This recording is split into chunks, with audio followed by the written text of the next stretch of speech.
السلام علیکم عزیز طلباء، یہ نثر پاروں کی تشریح یہ آپ سے شیئر کر رہا ہوں اور ایک میں آپ کو سمجھا رہا ہوں۔ آپ نے اسی طرح سب سے پہلے اوپر سوال نمبر 3 لکھنا ہے اور نثر پاروں کی تشریح کی ہیڈنگ دینی ہے، الف لکھنا ہے اور پھر نثر پارہ لکھ کے اس کا پہلے 2-3 لفظ لکھ کے اینڈ والے الفاظ لکھیں۔ آپ دیکھ رہے ہیں جیسا کہ آپ کے سامنے یہ لکھا ہوا ہے۔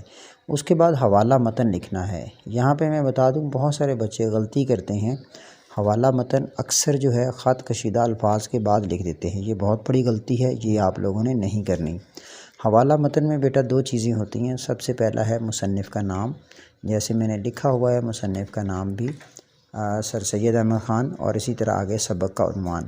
بچے یہاں مصنف کی جگہ شاعر لکھ بیٹھتے ہیں، شاعر نہیں لکھنا، وہ جو اشعار ہوتے ہیں ان کے شاعر ہوتے ہیں، یہ سبق ہے۔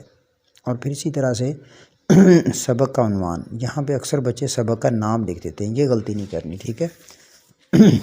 آپ نے پہلے یہ لکھنا ہے، اس کا 1 نمبر ہے۔ اس کے بعد خط کشیدہ الفاظ کے معنی، ان کی ہیڈنگ دینی ہے، جیسے میں نے لکھا ہوا ہے آپ دیکھ سکتے ہیں۔ اچھا، معنی میں بچے میم عین اور چھوٹی یہ معنی، وہ بیٹا لفظ کا ہوتا ہے معنی اور الفاظ جمع ہے، لفظ کی جمع الفاظ اور معنی کی جمع معانی، ٹھیک ہے۔ تو آپ نے یہ خیال کرنا ہے، یہ معانی لکھنا ہے۔ اور اس کے بعد ایک طرف آپ نے الفاظ لکھا اور دوسری طرف جو ہے آپ نے یہ معانی لکھ دیا۔ اب آپ نے چاروں جو الفاظ ہیں 1 2 3 4 لکھنے ہیں اور آگے ان کے میننگ لکھنے ہیں، ٹھیک ہے۔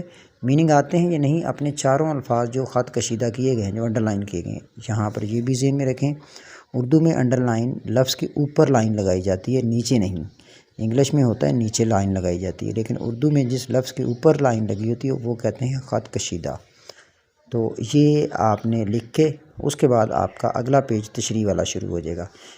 یہ میں نے آپ کے ساتھ صفحہ نمبر 5 سے لے کر 8 تک شیئر کر دیے ہیں، ان کو اچھی طرح دیکھیں۔ یہ پیپر میں اسی طرح 2 پیراگراف آنے ہیں، بالکل اسی پیٹرن پر رہ کر آپ نے تشریح کرنی ہے۔ امید ہے آپ کو سمجھ آ گئی ہوگی۔ اگر کہیں پہ مشکل ہے تو آپ کے پاس 1 گھنٹہ ہے، اس میں مجھ سے کوئریز کویسچن کر سکتے ہیں، جو کہ آپ کے نثر پارے کی تشریح سے ریلیٹڈ ہوگا۔ بہت شکریہ، اللہ حافظ۔